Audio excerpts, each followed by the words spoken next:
Alright, so this is me opening it up for the first time. We got a QR code here on the inside. I'm sure that's for instructions or something. Ooh, it's nice and beautiful.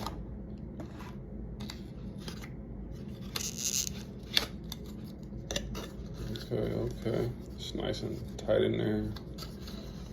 Here's your device. It's a lot smaller than what I thought it was here. So this is my palm. I can palm my basketball. And that there is device. It's probably about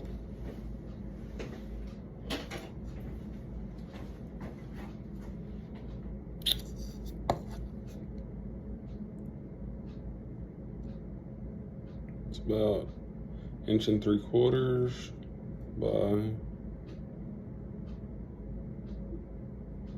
1 3/4. So it's pretty much a square.